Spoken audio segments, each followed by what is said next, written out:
Bonjour à tous et bienvenue sur cette petite présentation de la zone Shop Horde. Nous sommes sur Legendary Server et nous allons créer un petit personnage très rapidement pour vous présenter tout ça.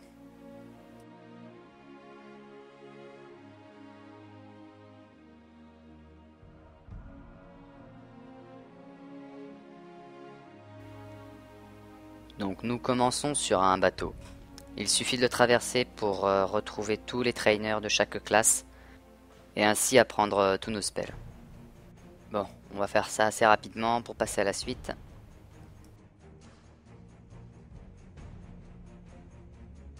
Le petit gobelin juste en face de moi vous permettra d'acquérir votre double spé gratuitement. Sur le pont supérieur, vous trouverez des vendeurs de gemmes épiques, donc toutes les couleurs y sont implantées. Ainsi que les métachasses, elles sont toutes présentes. Et juste sous nos pieds, nous avons les vendeurs de glyphes, donc toutes les glyphes de chaque classe y sont implantées, aucune ne manque. Nous avons maintenant fait le tour du navire, nous avons vu les gemmes, les glyphes, les trainers. Il ne nous reste plus qu'à descendre et retrouver le vendeur d'armes S8. Donc nous avons toutes les armes S8 dans ce PNJ, baguette, grimoire, tout ce qui va avec. Vous avez aussi dans vos sacs une monture volante et une monture terrestre. Juste à côté, nous trouverons le vendeur d'armure S8.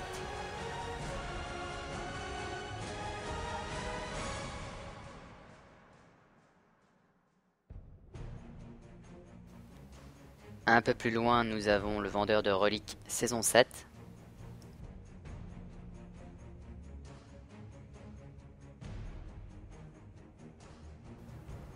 À proximité, le vendeur d'accessoires saison 7.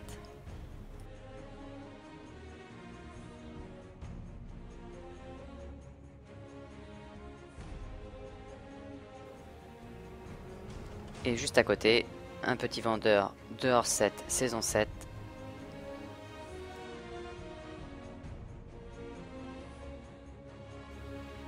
Le vendeur d'armure tier 9 rang 25.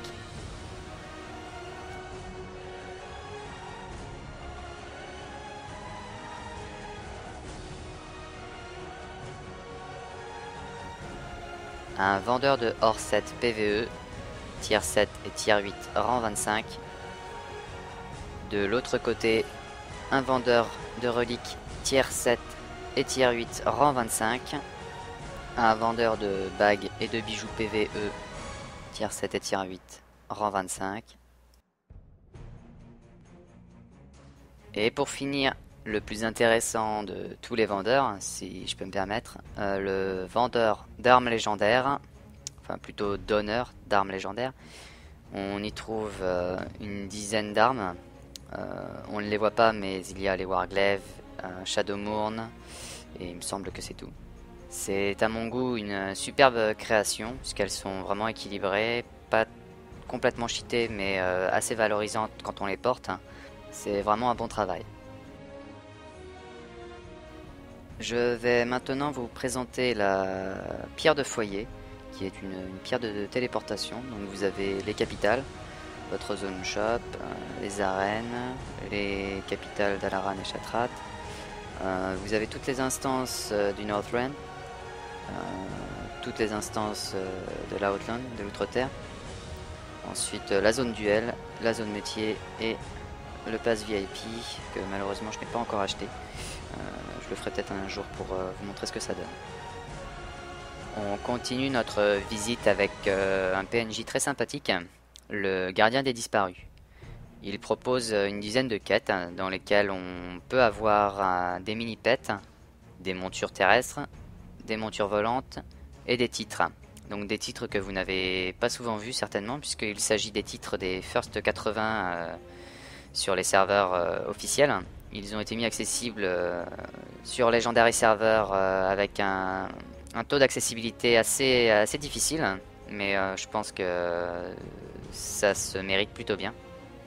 Cela ne concerne que 2 titres sur tout ce que propose le gardien disparu. Il doit y en avoir 4 ou 5 autres qui sont aussi accessibles. avec un niveau d'accessibilité plus ou moins difficile. Ça dépend du groupe que l'on peut avoir, du nombre de personnes, etc. Ça peut se rush assez facilement si on a un peu de monde avec nous. Donc voilà à peu près le gardien des disparus. On poursuit avec l'elfe de la nuit punk qui lui propose des quêtes axées plus PVP. Contre des âmes malfaisantes, vous pourrez avoir des emblèmes d'héroïsme, des golds, des grenades punk et des items qui vous permettront d'augmenter vos réputations auprès du repos du ver, Kirin Tor, la lame d'ébène, croisade d'argent et les fils d'Odia. Les âmes malfaisantes s'obtiennent en tuant un ennemi, en fait, tout simplement. Vous recevez dans vos sacs, lorsque vous tuez un ennemi, une âme malfaisante. Alors, Legendary Server a bien pensé aux chasseurs, on les a pas oubliés. C'est vrai que des PNJ comme ça, j'en ai encore jamais vu sur des serveurs privés. Et tout simplement, c'est un trainer de pet, entre guillemets. Vous domptez un pet, il va monter level 75. Et pour éviter d'avoir le pex un peu partout, vous venez lui parler. Et contre 30 gold, il vous monte le level de votre familier à 80. Comme ça, tout bêtement. Donc très belle pensée aux chasseurs, ça fait du bien. Donc voici un petit auctionner, une auction house, un hôtel des ventes si vous préférez. Ça vous permettra de faire des ventes ou des achats avec votre propre faction ou la faction opposée. Ça permet d'avoir un peu plus de monde sur ce point-là. Là, nous avons un petit PNJ assez rigolo qui nous propose de nous enlever notre debuff de mal de raise ou de déserteur contre 500 points d'honneur. Un représentant de la Darkmoon Fur, la foire de Sombre Lune.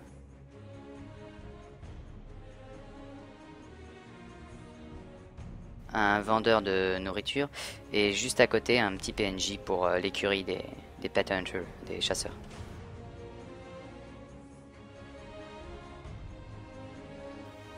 Nous avons ici des montures PVP qui s'obtiennent avec minimum une cote de 1300 voire 1400 pour le mammouth. Un petit défi assez rigolo. Et à côté nous avons un PNJ de monture et mini-pet arène. C'est-à-dire que là on va avoir des paliers de cote en fait arène à avoir. Et en fonction de ça on pourra acheter des mini-pets et des montures. Donc sachant qu'une Wyrm de givre monte à peu près à 2350 de cote. Ici on a un vendeur de patrons, de recettes, etc. Enfin tout ce qui concerne les crafts qu'on va pouvoir échanger contre de l'honneur en fait. Des patrons avec un drop rate très faible en jeu ou difficulté d'accès. On a la possibilité de les avoir contre un peu d'honneur quand on aime bien le PVP, qu'on en fait souvent, ça peut aller très vite.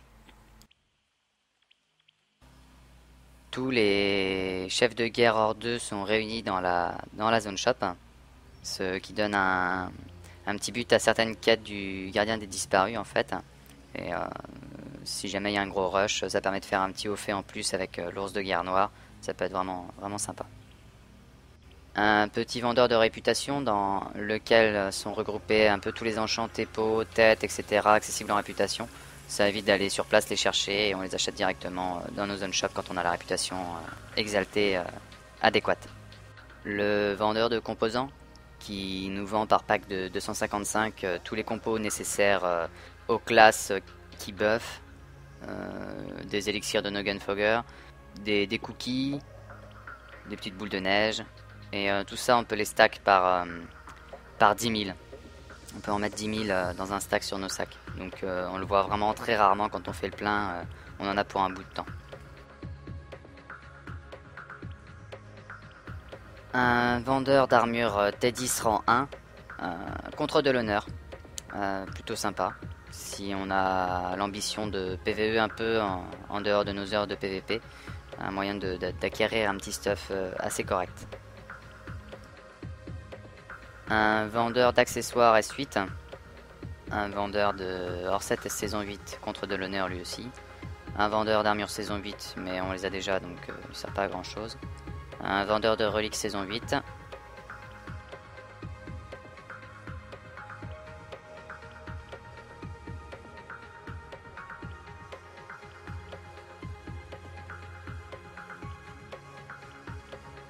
un moine pandaren qui nous vend des pierres de transformation. Un système très peu répandu sur les serveurs privés, mais qui est vraiment sympa. Donc on a une dizaine de transformations dans ce PNJ. Donc je vais toutes les acheter pour les essayer et vous montrer un peu à quoi elles ressemblent.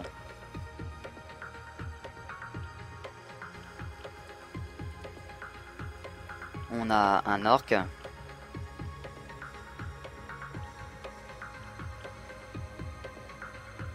Une humaine. Un troll.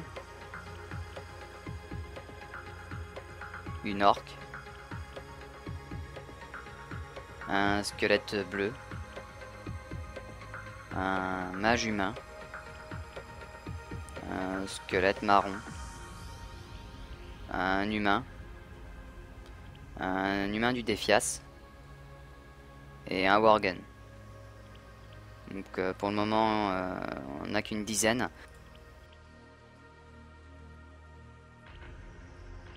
Donc là le gardien des QG de guilde, si j'ai bien compris sur le site en fait, quand on a une guilde et qu'on est plusieurs dedans, on peut tous se cotiser pour acheter des points de QG. Et quand on a assez de points de QG, on loue un QG et la guilde a une nouvelle destination dans sa pierre de foyer qui l'envoie directement dans son QG. Donc dans ces QG, il y a une morphe spéciale et certainement d'autres choses. On n'a pas encore été trop mis au courant de tout ça. Je vais vous parler vite fait de la charte de guilde qui ne requiert qu'une seule signature. C'est juste un petit bug visuel, mais juste une personne signe et vous pouvez rendre votre charte et vous avez votre guilde. Un vendeur de tabar et juste à côté un vendeur de mini-pets contre des emblèmes d'héroïsme que vous pouvez facilement avoir en instance héros ou dans un raid comme Naxxramas. Alors pourquoi des emblèmes d'héroïsme? D'après les réponses du staff, c'est pour introduire une économie en fait dans le serveur. C'est vrai que les PO sont relativement faciles à dupliquer et comme on a bien pu le voir, les chartes de guilde ne coûtent rien du tout. Tous les spells que l'on a au début ne coûtent rien du tout. Je vais vous montrer pour les 2v2, les 3v3, 5v5, la création ne coûte rien du tout. Les PO vous servent juste à réparer votre équipement et acheter des morphes. C'est à peu près tout. C'est plutôt une bonne chose, sachant que au bout d'un moment ils vous servent plus qu'à acheter des morphes vu que le pass VIP vous permet de réparer votre équipement gratuitement. Une petite orbe au sol et on se TP dans le Mirador. Je pense que c'est pour quand les assaillants arrivent qu'ils puissent tuer le Hunter et pouvoir pénétrer plus facilement dans l'enceinte de la zone shop. Le gardien de Silithus, un système vraiment unique à Legendary Server qui vous propose des quêtes journalières dans lesquelles on peut remporter de l'honneur, des points d'arène, des golds, un vieux système mis à jour, puisqu'apparemment c'était quelque chose qui existait au level 60, enfin pas les quêtes mais le principe, et donc c'est rigolo de revoir ça au niveau 80. Et bien voilà, on arrive à la fin de ce petit guide de la zone shop Horde. Merci de m'avoir supporté durant ce petit quart d'heure. Je tiens à préciser que je ne fais pas partie du staff Legendary Server et merci de pas me harceler. C'est un peu bête à dire, mais voilà, je peux pas gérer tous vos problèmes, etc. Je fais juste une petite vidéo pour aider les nouveaux joueurs qui arrivent sur ce merveilleux serveur sur lequel je joue depuis un peu plus de 2 mois. Voilà, en vous souhaitant un très bon jeu à tous.